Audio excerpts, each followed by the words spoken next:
Wyoming in 1884 was a place that did not bargain. It gave what it gave: a hard wind, a sky the color of faded denim, and enough space to lose a man and his grief for good. The town of Providence was a small concession to the landscape, a huddle of false-fronted buildings clinging to the banks of a creek that ran thin and brown in the late autumn chill. Silas Cole had been in Providence for 2 days. He was a man in his 40s, though the sun and a hard life had etched deeper lines into his face. He was lean and quiet, with the kind of stillness that comes after everything that can be taken has been. His horse had thrown a shoe on the trail south, and he had stopped only for the farrier. He had no destination. A man who has already lost his world is not particular about which patch of empty ground he stands on. He was standing outside the mercantile, waiting for the smithy to finish, when the town began to gather. It was a wedding day. A nervous energy hummed through the dusty street, a mix of celebration and sharp-edged gossip. Silas watched, detached. He had had a wedding day once, a lifetime ago. A day of sun and wildflowers and the smell of his wife Martha's hair. The memory was a smooth, worn stone in his pocket, something he no longer took out to examine, but could always feel the weight of. The church bell rang, a thin, hopeful sound against the vast silence of the plains. People shuffled inside, their Sunday clothes looking stiff and out of place. Silas stayed where he was, leaning against a support post, his worn coat pulled tight against a wind that carried the first hint of snow. He saw the bride arrive in a buckboard, driven by an older neighbor. Her name, he'd heard someone say, was Alara Vance. She was tall, taller than most women, with a straightness to her back that seemed more like resolve than pride. Her dress was simple, homemade, but clean and white against the dun-colored world. Her face was pale, her expression serious. Silas saw her take a deep, steadying breath before she walked up the church steps. She looked like a woman marching toward a duty, not a joy. Silas waited. He did not know why. It was not his town, not his affair, but something in the woman's posture held him. It was the same look he'd seen in a doe cornered by wolves. Not terror, but a grim, focused preparation for what was to come. He waited for the sound of cheers, for the couple to emerge into the sunlight. Instead, after a long, stretched-out silence, the church doors opened, and people began to trickle out, not in a happy crowd, but in small, whispering clumps. Their faces were a mix of pity and a kind of cruel satisfaction. Then Alara Vance appeared on the steps. She was alone. The crowd fell silent. Every eye was on her. She stood there, a solitary figure in white, the wind catching a loose strand of her dark hair and whipping it across her face. She did not weep. She did not faint. She simply stood, her hands clenched into fists at her sides, her gaze sweeping over the faces of the people who had come to see her married. Her eyes, Silas noted, were taking stock. They were the eyes of a person calculating a loss, assessing the damage. A man in a fine suit, a man whose face was florid with whiskey and importance, stepped forward from the crowd. Silas recognized him as Burton Hayes, the owner of the largest ranch in the county. He was the father of the groom. "It seems my son, Garrett, has had a change of heart," Hayes announced, his voice booming with false regret. "A man has a right to choose his own path." Perhaps he realized a small, failing homestead was not worth the trouble. A few people snickered. The cruelty of the remark was stunning in its public delivery. It was meant to break her, to strip her of the last shred of dignity she possessed. Silas watched Alara. He saw her chin lift, just a fraction. She did not look at Hayes. She continued to look at the town, her expression unreadable. She was a ship taking on water, holding herself level by sheer force of will while everyone on the shore waited for her to sink. And in that moment, Silas felt something stir in him for the first time in years. It was not pity. It was a flash of cold, hard anger. It was respect.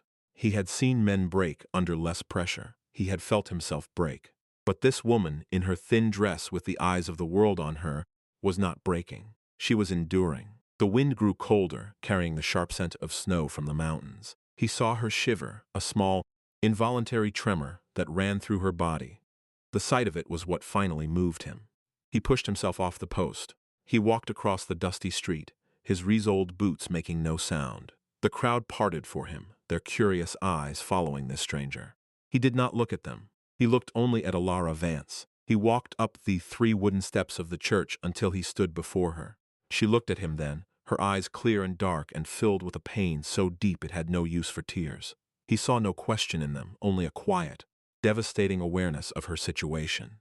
He said nothing. He did not have the words. Words were for comfort, and he knew there was no comfort to be had here. Instead, he did what was practical. He shrugged off his own worn sheepskin coat. It was not much. It was patched at the elbows and smelled faintly of horse and wood smoke, but it was warm. He held it open and, with a deliberate gentleness, he draped it over her shoulders. The coat swallowed her small frame. She flinched at the unexpected weight, the sudden warmth. She looked up at him, and for the first time, a flicker of something other than grim endurance entered her eyes. It was confusion. Silas met her gaze. He gave a short, almost imperceptible nod. It was an acknowledgement, I see you. It was a statement. You are not as alone as you think. He turned and walked away without a word, leaving her standing on the steps, wrapped in the coat of a stranger. The murmuring of the crowd finally silenced by an act of simple, inexplicable decency. He went to the smithy, paid for his horse, and planned to ride out of Providence and never think of it again. But the image of her face, of those steady, taking stock eyes, followed him. It was a complication he had not wanted. He had been a man in motion, because stopping meant feeling the full weight of what he'd lost. Now, a stranger's integrity had put a stone in his path. He found he could not simply ride around it. He found himself at the edge of town, looking out at the vast, indifferent land. He knew that to ride away now would be a kind of cowardice. It would be to agree with the town, with Burton Hayes, that a person's worth could be stripped away so easily. He had believed that about himself for a long time. Seeing her refuse to believe it of herself had unsettled him. He turned his horse around. He rode back into town and asked the stable master where Alara Vance lived. The man gave him a curious look and pointed east, toward a small parcel of land clinging to the side of a low rise. Ain't much out there but rock and sorrow, the man said. Silas just nodded and rode on. The homestead was just as the man had described. A small beleaguered cabin leaned against the wind. The fences were a patchwork of old wood and hope, and the barn looked as though a strong gale might take it. It was a place on the verge of being reclaimed by the wilderness. He saw her buckboard outside. She was home. He dismounted and walked to the cabin door. He hesitated, his hand raised to knock. What was he doing here? What could he possibly offer? He was a drifter, with nothing to his name but a good horse and a past full of ghosts. He had no right to interfere. But he remembered the shivering. He remembered the coat. He had started something, and his own quiet code demanded he see it through, at least for a moment longer. He knocked. The door opened a few moments later. She stood there, still in her wedding dress, but with his coat clutched tightly around her. Her face was scrubbed clean of emotion, a pale, blank mask. You forgot this, she said, her voice low and steady. She began to shrug the coat from her shoulders. Keep it, Silas said. Looks like snow. She stopped, her eyes searching his face for a reason, for a motive. He offered none. He just stood there, a plain fact. I don't understand, she said. No reason to, he replied. It's just a coat. An awkward silence stretched between them, thick with all the things that had happened that day. The wind howled around the corner of the cabin, a lonely, mournful sound. He saw past her into the small, sparse room. It was clean but threadbare. A fire was dying in the hearth. A stack of firewood by the door was pitifully small. He saw the truth of her situation in that small woodpile. She was not ready for winter. She was not ready for what was coming. Burton Hayes had been right about one thing. It was a failing homestead. You need wood, he said. It was not a question. She stiffened slightly. I manage. Winter doesn't care how you manage, Silas said, his gaze moving from the woodpile to the sagging line of the barn roof. That roof won't hold a heavy snow. Her jaw tightened. He knew he was treading on her pride, the only thing she had left. Mister, I don't even know your name. Silas Cole. Mr. Cole, she said, her voice firm. I thank you for the coat, but I don't require your charity or your assessment of my property. He met her gaze directly. It's not charity, it's an observation. That's a cord of wood to be chopped at least, and that roof needs bracing.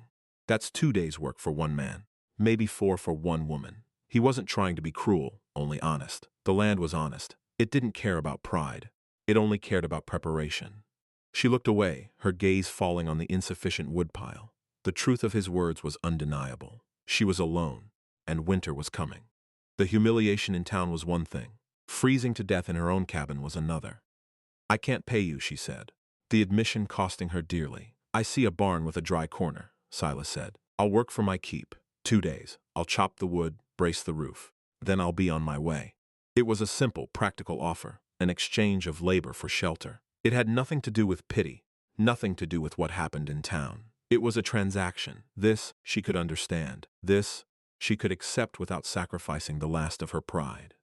She looked at him for a long time, her taking stock eyes measuring him, weighing his words, searching for the lie within them. She found none.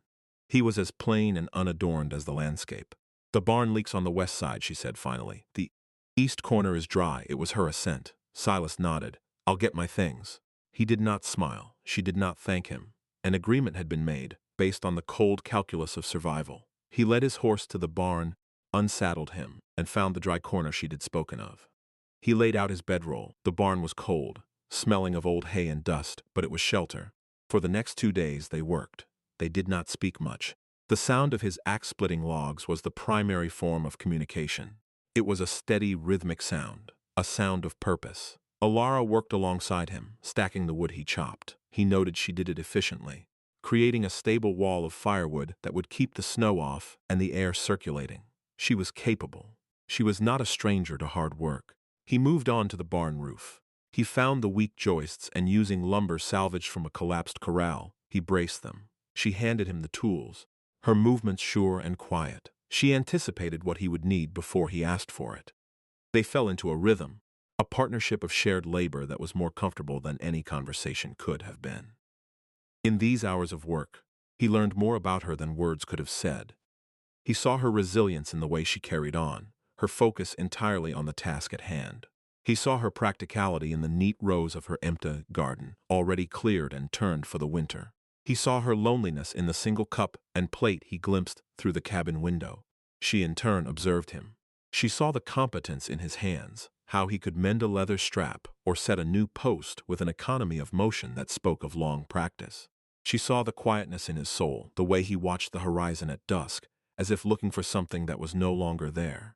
He was a man who had been hollowed out, but the structure that remained was solid. On the evening of the second day, the work was done. A formidable woodpile stood against the cabin wall. The barn roof was secure. The first flakes of snow were beginning to drift down from a gray, seamless sky. Silas was gathering his things in the barn. The agreement was fulfilled. It was time for him to move on. He felt a familiar emptiness return. The work had kept the ghosts at bay. Now the quiet was coming for him again. He heard the cabin door open. Alara stood there, silhouetted against the warm light from inside. I made supper, she said. It's not much, but it's hot. It was another offer. An invitation to cross a threshold, to come in from the cold. He looked at her, then at his bedroll. He could leave. He could ride into the snow and be gone. That was the safe thing to do. Connection was a complication, a risk. He had learned that lesson in the cruelest way possible. But the smell of stew reached him, and the sight of the warm light was a powerful anchor against the coming night. Thank you, he said. He walked past her into the cabin.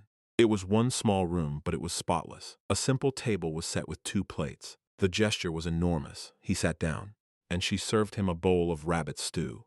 They ate in silence, the only sounds the scrape of spoons against bowls and the rising moan of the wind outside. When they were finished, he looked at her across the table. Why did you agree to marry him? He asked. The question was blunt, but he felt it was owed. She did not flinch. She looked at her hands resting on the table. My parents died last winter. The fever. This was their land. The bank holds the note. Hayes offered to pay it. The land, this cabin, it was all I had left of them. The marriage was a price I was willing to pay to keep it. It was a confession of desperation, told with the simple finality of a business deal. He wanted the land, not you, Silas stated. He wanted the water rights that come with it, she corrected him quietly. The creek runs deepest through this parcel. His own land is drying up on the south range. He never told his father that part. Suddenly, it all made sense. The public cruelty, the father's anger. It wasn't just a jilted groom. It was a failed business acquisition. And she was in the middle of it. They'll be back, Silas said. Hayes won't let this go.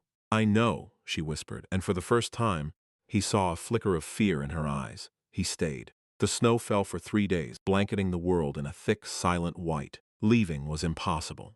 He spent the time doing other chores. He mended her harness. He reinforced the door on the chicken coop. He fixed the wobbly leg on her table. Each small act of repair was an act of weaving himself, however temporarily, into the fabric of her life. In the evenings they talked. He told her about his wife, Martha, and his son, Thomas.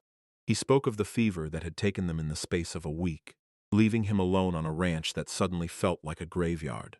He told her how he had sold it for a pittance and just started riding. He had been riding for 2 years. She listened, her expression unpitying, but full of a deep, resonant understanding. She spoke of her parents, of their dream to build this small homestead into something that would last. She spoke of her loneliness after they were gone, a silence in the cabin so loud it felt like a physical presence. They were two people defined by what they had lost, and in that shared space of grief, a quiet companionship took root. It was not love, not romance. It was something more fundamental. It was the simple, profound relief of being seen by another person who understood the map of your scars. The small, unspoken gestures continued. He started leaving a bucket of fresh water on her porch every morning. She began mending his shirts, the stitches small and neat. One evening, she looked at his worn-out boots. The next morning he found them by the fire, cleaned and oiled, the leather supple again. The world they were building was a quiet one, made of practical kindnesses. It was a language they both understood better than words. A week after the snow stopped, Burton Hayes returned. He came on a fine black horse, flanked by two hard-faced men. He did not dismount. He sat in the saddle, a king surveying a territory he believed was his. Alara was outside feeding the chickens. Silas was splitting the last of a large log. He saw Hayes coming, and he set his axe down deliberately and stood. "Vance," Hayes barked, ignoring Silas completely. "I've come with a final offer. $500 for this scrap of land. That's more than it's worth. Take it and be gone from this county." Alara stood her ground, her face pale but determined. "The land is not for sale, Mr. Hayes." Hayes laughed, a humorless, ugly sound. "Don't be a fool, girl. You can't hold this place alone. I'll have my lawyers put a lien on it for the cost of that wedding fiasco. I'll bleed you dry in court. You'll end up with nothing. This is your only chance to walk away with something in your pocket." It was a cruel, calculated threat. Silas saw the flicker of doubt in Alara's eyes. She knew as he did that a man like Hayes could do exactly what he threatened. Silas took 2 steps forward so that he was standing slightly in front of her. He did not look at Hayes. He looked at the man's horse. "The lady said the land is not for sale," Silas said. His voice was quiet, almost conversational, but it carried in the cold, still air.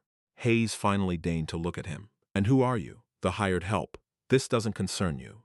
"I'm making it my concern," Silas said, his eyes finally lifting to meet the rancher's. His gaze was flat, steady, and empty of fear.